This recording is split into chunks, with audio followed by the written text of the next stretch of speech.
Kay mga tao nga kanis makasalig ta ani nga mo debate gini pag-abot dito Senado. Mo debate gini mo laban gini sa kabos, mo laban gini sa nasod. Paglabas nasod nga hilong pamastirana. Article 3, Section 4 of the 1987 Constitution provides, no law shall be passed abridging the freedom of speech, of expression, or of the press, or the right of the people peaceably to assemble and petition the government for redress of grievances. Maukini ang haligi ug sukaranan nga gibasihan ni ining tulumanon. Straight to the point. Tulumanon sa patas ug labas nga mga balita, interviews, investigative reports, undanon nga mga diskusyon ug di prinsipyo mga komentaryo. Straight to the point. Straight to the point. Mga sukindig paminaw si DILG Secretary John Vic Remulla. Kung andam ba siya mga sukindig paminaw nga mudagan og mas taas nga posisyon unya sa 2028 na iyang gitando matod pa niya dugay na niya nang gipangandaman na. Yay, mura magmao tingali ni mura man og kanang naang ang pagduda mga sukindig paminaw sa mga tao. Ang pagduda sa pipila sa mga tao sad mga sukindig paminaw nga posibleng sabako ni Presidente Marcos basig kinis John Vic Remulla. Igsuon ni Boying Remulla mga sukindig paminaw. Pero ningo man sa noon ka sa Mangnistor nga dili niya priority kanang pagdagan kanang sa politika ba dili sa niya priority ng politika pero nasipyat sa kanang kamarag nakuan sa pagtubag ba or gituyo niya to testing the water tingali ka sa Mangnistor nga tanawon niya i-test niya sige kuan ko nga kanang naa nga andam ko nga mudagan sa higher position so mo na nga kanang naang og mauhon sa ato pa, doon na po'y mga ikandidato, mga sukindig paminaw, dire tingali Spinklawan. O niya, doon na ba'y survey karong nga nagpakita, nga gisurvey, gawas mga sukindig paminaw sa uban nga mga survey, nga daghan nga mga pangalan nga nilutaw, doon na'y duha ka survey nga kung ugaling ang magbangga duha ka babay sa 2028 mga sukindig paminaw. Nilabaw gyapon si Vice President Sara Duterte. So doon na survey nga nigawas nga pananglitan karon himuon ang eleksyon na modagag presidente si kanhi Vice President Leni Robredo o si Vice President Sara Duterte. Ang survey nga bagong resulta sa Okta Research mga sukindig paminaw nag-ingon nga taas ang porsyento nga modaog si BP Sara kon karon himuon ang eleksyon. Ikumparar ni Vice President kanhi Vice President Leni Robredo. Onya kanis John Vic Remulla kung sabako ning Presidente Marcos unsa man kahay mahitabo ani niya doon na pa ba kahay mga tao nga mutuo kung ugaling si Presidente Marcos may musabak ni John Vic gawas lang tingali og kanang daghan kayo silang malita hataga mga botantig malita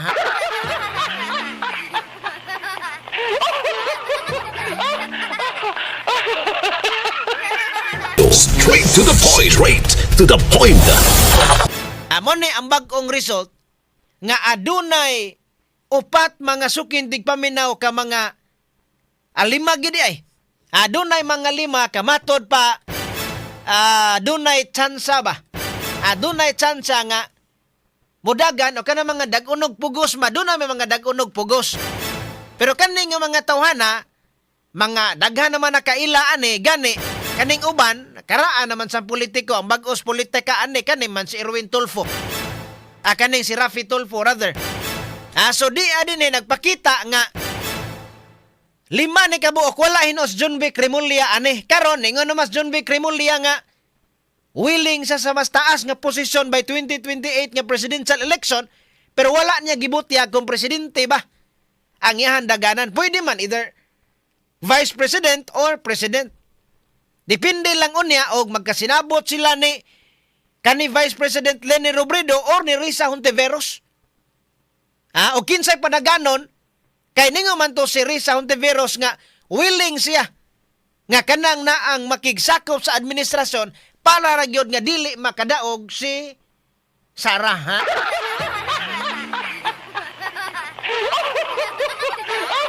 So sa pananglitan og karon himuon ng eleksyon, ha?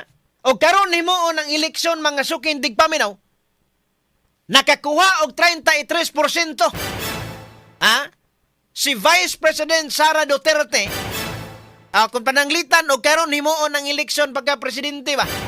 So dunay 5 ka mga kanang naang kandidato nga gi appeal sa survey. Ang nakakuha sa dako-dako nga porsyento si Vice President Sara Duterte nga adunay 33%. 33%. Ang kang Mayor Leni Robredo adunay 21%. 21% mga suking digpaminaw. Ang mga tao nga gusto mga suking digpaminaw nga ang ilahang padag-on pagka presidente si Mayor Leni. Ang kang Vice President Sara Duterte 33. 33 minus 21. Pila mga kasamang listo? Adunay 12. Adunay 12%. Adunay 12 ang labaw ni Vice President Sara Duterte kumpara ni Mayor Leni. Kinsa may gasunod, kinsa may ikatulo. Ang ikatulo mao mga suking digpaminaw si Isko Moreno. Ikatulo si Isko Moreno nga adunay 10%. Adunay 10% mga suking digpaminaw. So kung imong i-minus ang nakuha ni kanang naang Mayor Leni, i-minus nimo sa kang Isko Moreno. Kang Isko Moreno so adunay 11%. Dunay 11%, medyo taas bug kuan kanang ligas. Pero kanis Isko Moreno di ba ni dagan manig presidente? Dagan manig presidente kanis Isko. Dako po nagtsansang mo dagan kay nakaagi naman sa dagan pero pwede pod nga katunto ang iyang pagdagan nga napildi siya, lesson to niya nga duha ka kuan na to, either matagam siya kay napildi siya or mubalik siya kay kanang naang nakaagi na siya. So kanang Isko Moreno og pananglitag mo ni mauni padaganon mo ni sa bako ni Presidente Marcos. Kay naaraman duha ni si Mayor Leni Robredo duna na sa iyang mga tao.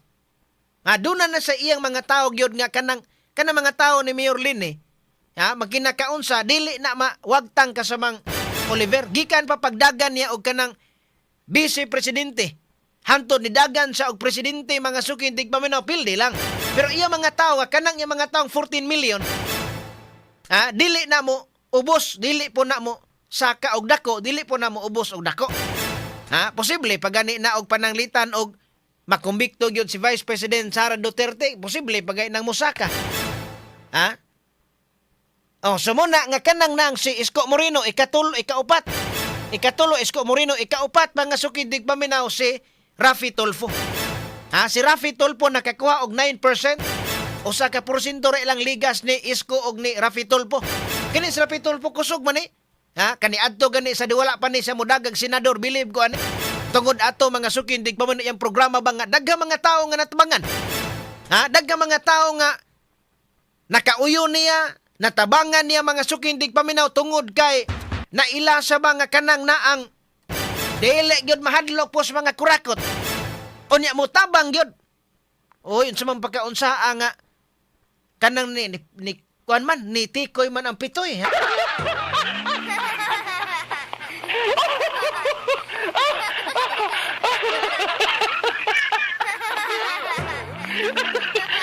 Di ba ka mga naminaw na to? Kusog kay to pagka kanang na ang pagdagan niyag senador. Ikaduha gud sa si Ruben Padilla maoy kanang na ang nanguna sa ikaduha. Bilib ang mga tao tungod kay kani mo'y nindot nga himuong senador. Mo man to pagdagan niya. Karon noon nahilo mas Raffy Tulfo. Kabahin sa korupsyon sa flood control. Kadungog bagod mo nga naghisgot-hisgot si Raffy Tulfo aning niya nga flood control. Besan niyang igsuon nga si Erwin Tulfo. Nagisgot-isgot magkabahin sa korupsyon sa gobyerno. Wa, oy. Wa. mayo ra din ni sila ng gagmayng tao. Pwede na kaingon kani mga tulfo, no? May ra ginis mga ilang banggaon na kanang mga ordinaryong tao lang tingali. Ordinaryo mga tao or kanang ordinaryo nga mga negosyante banggaon nimo pero mga dagko na gani. Ha? Kay mga tao nga kanis makasalig taani nga mo debate gini pag-abot dito Senado. Mo debate gini mo laban gini sa kabos, mo laban gini sa nasod. Paglabas nasod nga hilong pamastirana.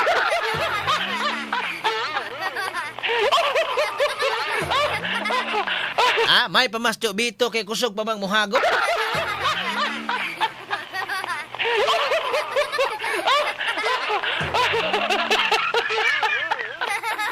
Kinsa may ikalima sa survey karon maos Bam Aquino.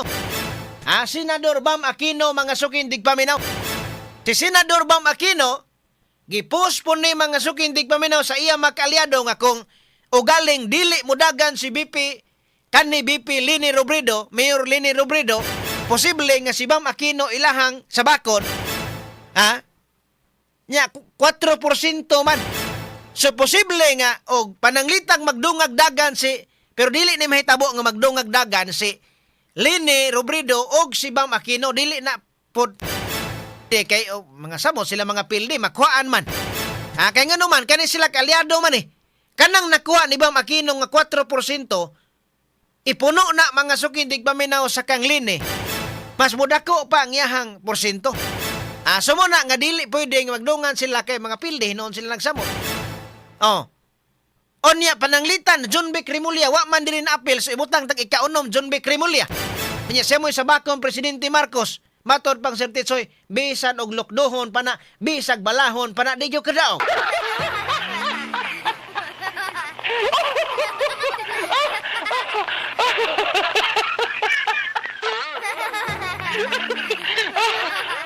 Pero dili sa nato kanang naang hukman pod. Kay wa ta kay balo nga pananglitan og si John B. Cremulya maoy makadakop sa mga buaya mga sukindig paminaw flood control. Wa ta kay balo nga basin og modaig mabali ang desisyon sa mga tao makadaig baka na kay na preso gyud ang buaya kana kay ang buaya na tangtang gyud ang bangkil sa buaya.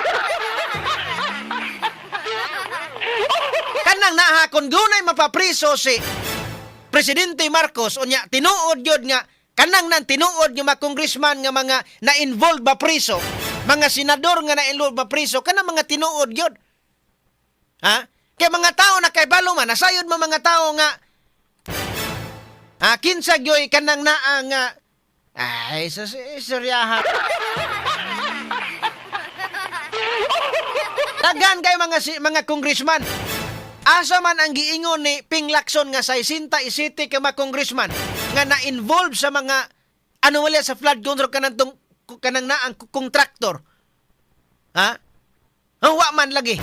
Si John B. Cremulya naingon siya nga naman to'y kuan niya gani namay kanang naang video niya mga sukindig paminaw ato nang kuanon ron Pero man nga buhi is nagamay kay masing malimtan itong pangabuhi. Ani mga politiko kay doon na may malita.